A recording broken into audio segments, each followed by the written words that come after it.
you see an action movie, you watch a kind of filmmaking that is not only unpredictable, but often genuinely dangerous. The staging of action sequences requires the skills of a team of specialists who can carry out lethal tasks without getting a scratch.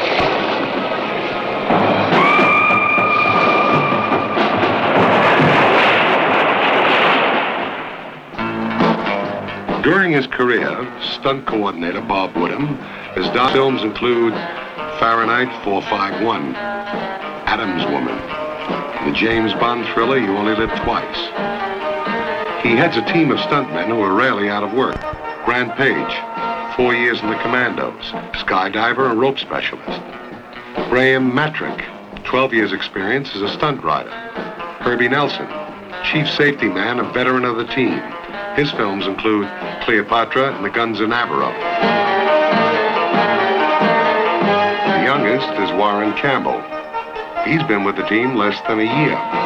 He drifted into stunt work after a tour of duty in Vietnam. His experience came in useful during the filming of the war sequences you've just seen.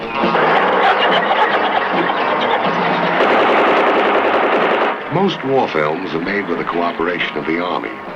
Apart from supplying armored personnel carriers and troops, the Army engineers provide some very realistic explosions.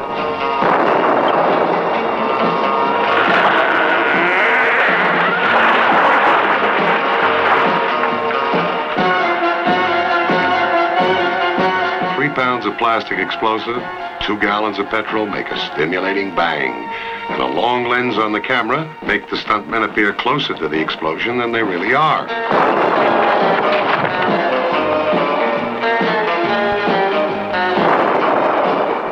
When the script calls for a man to be literally blasted into the air, a trampoline is often used. Here it's concealed from the camera by a mound of earth. A small satchel of flash powder, mixed with aluminum powder, is placed in a concave metal plate, which will direct the blast into the right area.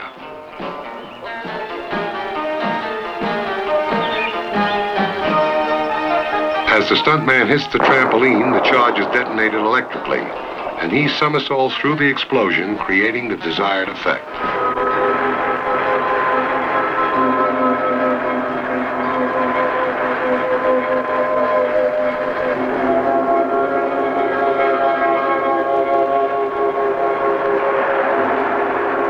August 20th, 1857, HMS Dunbar was wrecked here with the loss of 121 lives.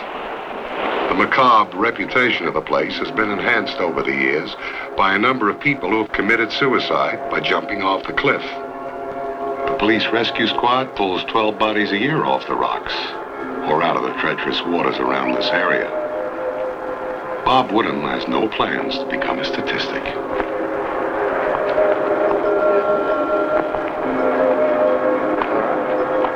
He will jump 100 feet onto a carefully prepared rig made up of 500 cardboard boxes and 14 mattresses. The air trapped in the boxes will cushion his fall, provided, of course, that the boxes don't get wet from the flying spray. The wind has increased considerably since the start of the filming, and one big wave could ruin everything. Bob keeps an eye on his safety men as they lash the boxes together with rope and position the mattresses. The architecture of the rig has to be perfect. There's no room for error because Bob will hit it at a speed in excess of 70 miles per hour. The rig nears completion. Bob protects the most vulnerable parts of his body with special pads.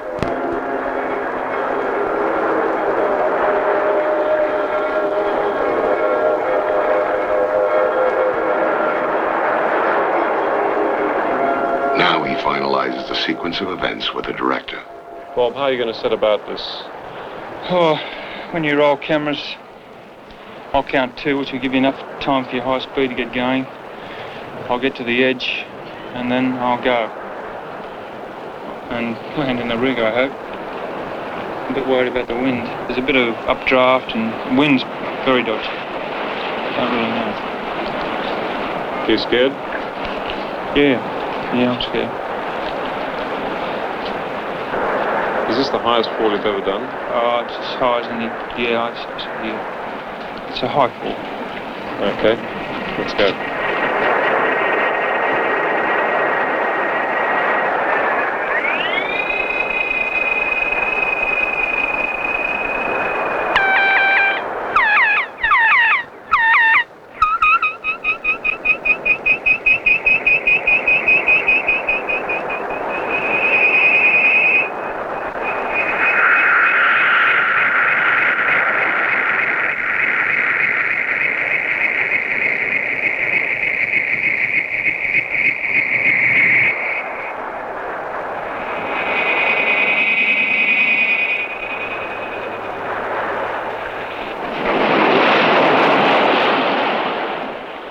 He hit the top corner of the rig a little off course due to a gust of wind.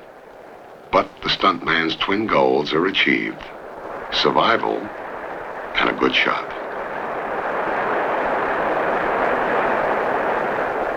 The boxes are burned to make way for the next stunt. A simulated free fall, sometimes called the Flying Fox.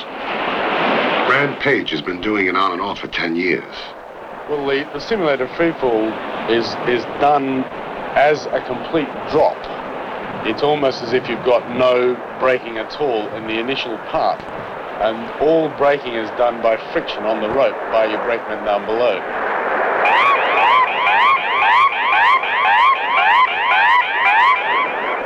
To prepare the rope for this stunt, a preliminary jump is necessary at a slow speed to take the kinks out of it. The rope actually goes straight through a carabiner with one twist on the side. This gives a completely free run until there's tension on the bottom side of the rope. And as soon as there's tension, this creates friction around the carabiner. And the size of the carabiner is important. The size of the rope and the type of the rope is also very important because it must give the right amount of friction. And from this, and only from experience, you can judge how fast your braking will be. Because if you're coming in at about 30, maybe 35 miles an hour, and you don't judge properly, you can be caught too high, and this will give a twist in the rope which will lock against the carabiner and could break your back quite easily.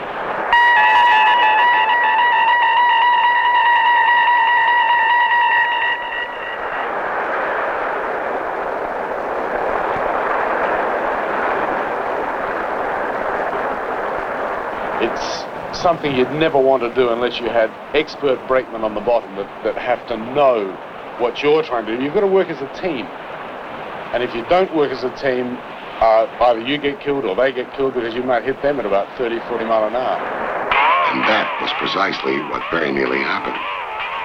The rope became wet and all of a sudden, friction vanished.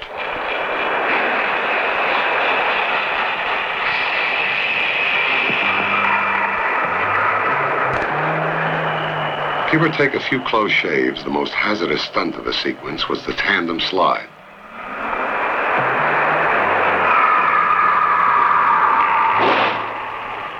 The takeoff point was 175 feet up.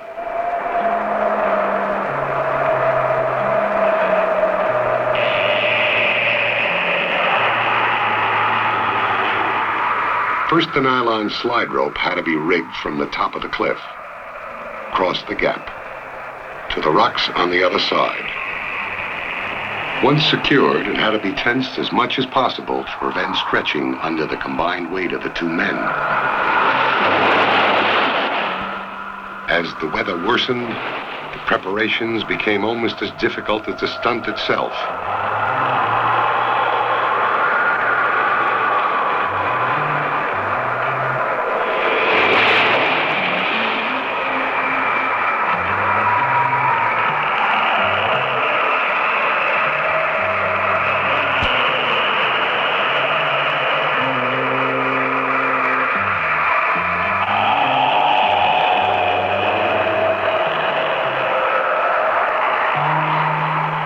Finally, the rope was ready. Well, that is the whole connection to the slide rope. All you do is you just come in, your spinner's undone, and you just clip into the main rope. As soon as you've clipped in, grab a hold of both of the toggles, and it's important only to have a finger grip like this. Because if you've got your hand, say if you put your hand through like that, it'd be too hard to get your hand out. You get caught. So it's a light finger grip like this, so that you can just release very quickly. And in this particular one that we're going to do, it's going to be a tandem. I don't believe it's ever been tried. I don't know whether it'll ever be tried again after today either. But all it's going to be is exactly the same thing, but Bob's going to be across my shoulder and draped over there, and it's the same judgment again. You just let go, and this time it's just a case of both of us falling in the right place. On this occasion, once they hit the water, their problems are not over. There is a 10-foot shelf under that ledge and a strong undertow. Get sucked under that and you don't come out alive.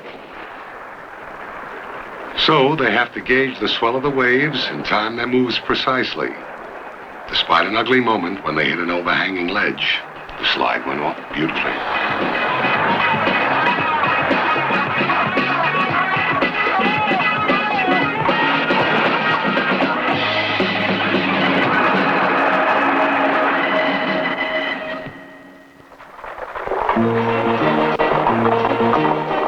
There will always be westerns.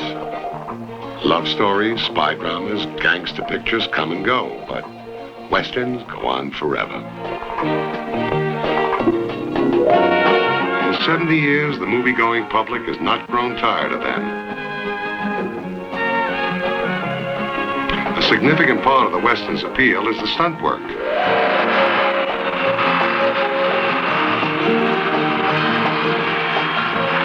While a bulldozer prepares the ground on the set of a decaying western town, the stuntmen organize themselves for their respective scenes.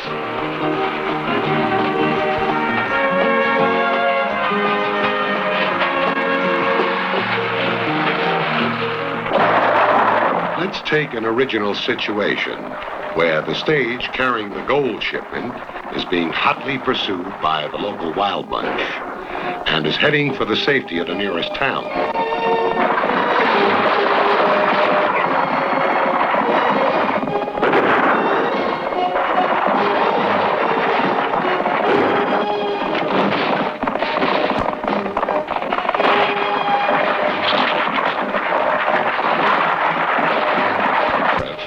Has heard the approaching gunfire and has organized an ambush.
A horse fall like that is as much an act of faith on the horse's part as it is on the rider's.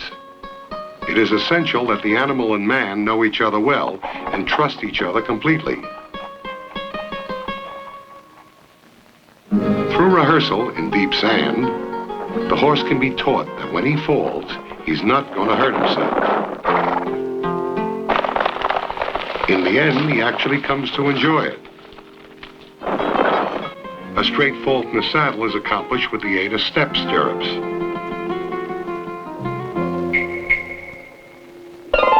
There is no chance of the foot getting entangled, and the rider has a secure platform from which to vault cleanly onto the rig.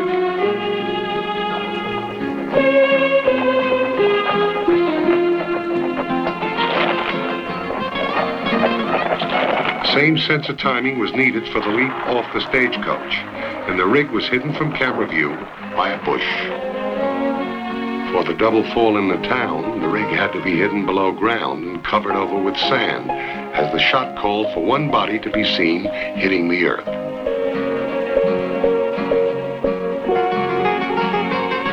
The balcony rail was half sawn through to enable Warren Campbell to break it easily.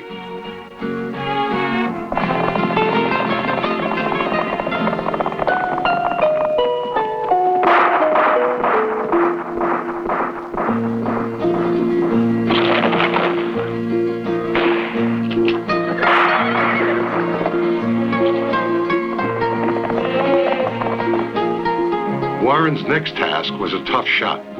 He had to double for one of the bandits, who was to appear to be blasted backwards clean off his horse. This effect is achieved by wearing a harness that is attached by a wire to a fixed base.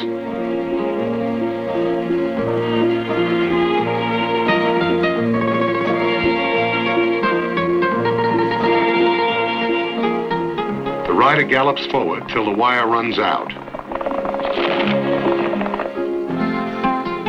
The director was not quite satisfied and called for a retake. The safety man prepared the landing spot once again.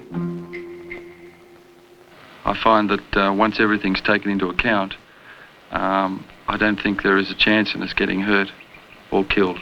But there is always a time that there could be that accident. On the retake, the wire from the harness broke. Warren fell badly and cracked 3 ribs. Before a stuntman starts working on a picture, he signs what is known as a blood release. He absolves the production company from all liability in case of death or injury. One of the disadvantages of the profession. The most dangerous of all horse stunts comes next, the stirrup drag. Such scenes are particularly hazardous because the instinctive reaction of a horse to something brushing its hind legs is to buck and lash out at it. So stunt horseman Graham Metrick had to get the horse used to dragging something close behind it. First a sack, then himself.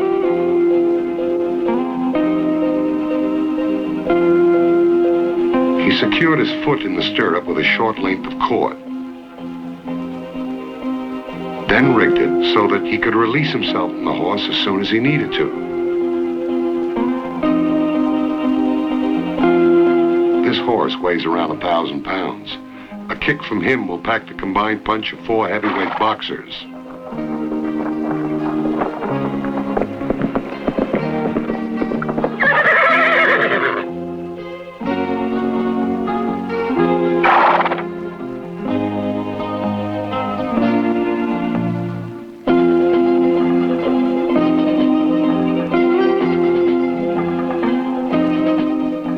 He could have used a special breakaway stirrup worked by the foot alone, but he favors this method, which he feels gives him more control.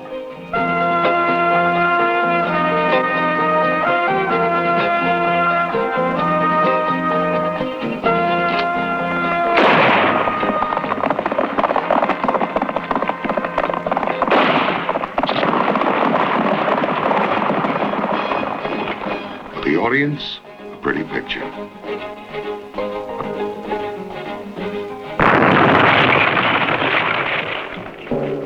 The contemporary action picture is where the stuntman finds most of his work, and a good stunt driver is always in demand.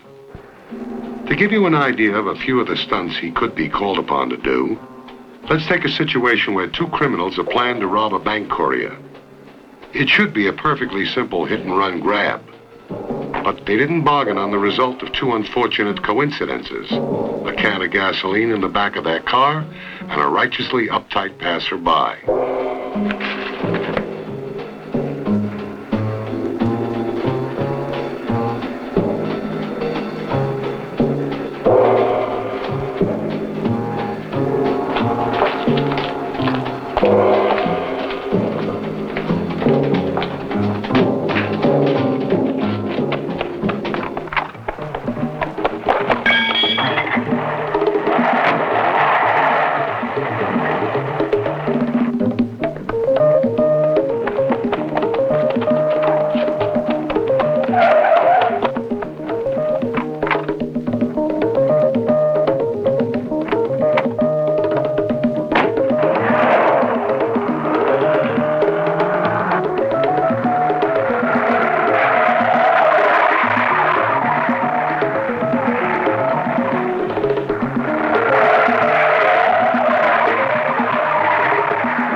As you can see, crime does not pay.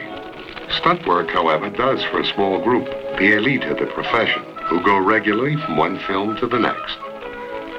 Conditions vary from country to country, but in general, a stuntman is paid a daily retaining fee, equivalent to an actor's daily rate. Car crashes require the same degree of split-second timing. Drivers have to maintain precise speeds and aim for precise spots. Yes, it's pretty dangerous, but it's my form of art, so, you know, I've got to cop it, I suppose. I'm a little scared right now because I have something to do this afternoon that I've never done before in my life. And that's totally on fire. And I'm a little bit scared right now thinking about it. For protection from the fire, Bob and Warren use a new product on the market, water gel. Invented in Australia, water gel is a fire retardant. Contact with it will put out a flame faster than any other known method. It's the only fire extinguisher medically approved to be used on people. The stuntmen wear a set of clothing soaked in water gel beneath their costume. For the scene shot inside the burning car, the vehicle was stationary and was rocked from side to side to simulate movement. Kerosene-soaked rags attached to the outside of the car, combined with gasoline ignited on the inside, produced the desired wall of flame. The heat was intense, and after a while, the stuntmen indicated that they were no longer acting. A blanket soaked in water gel was quickly applied.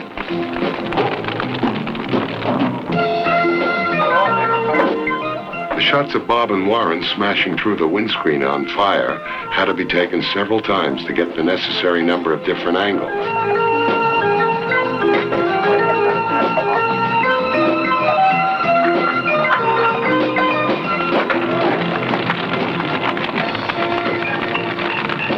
Here the shot required is a tumble from the hood onto the ground.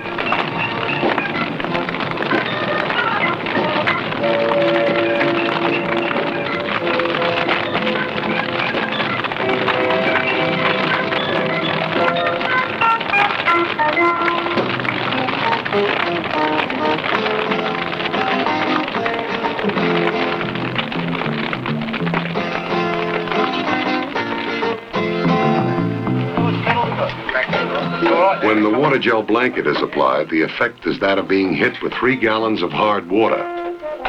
It must be very welcome.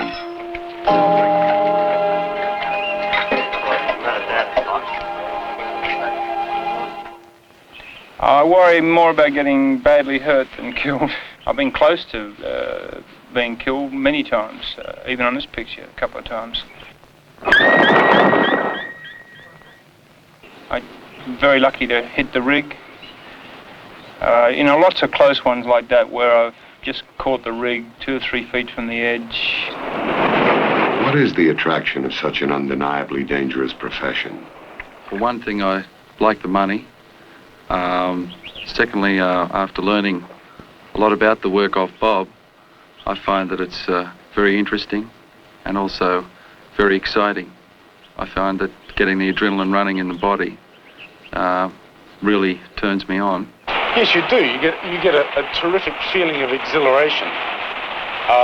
Beforehand, when you're preparing, say you're hanging on the edge of a cliff ready to go, there's naturally a fair degree of, as I said, nervous anticipation.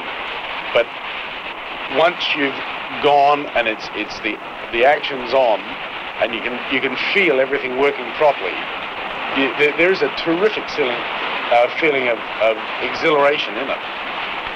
And the feeling after, when you hit the bottom, a smile breaks out that you couldn't stop. It's just a beautiful feeling then.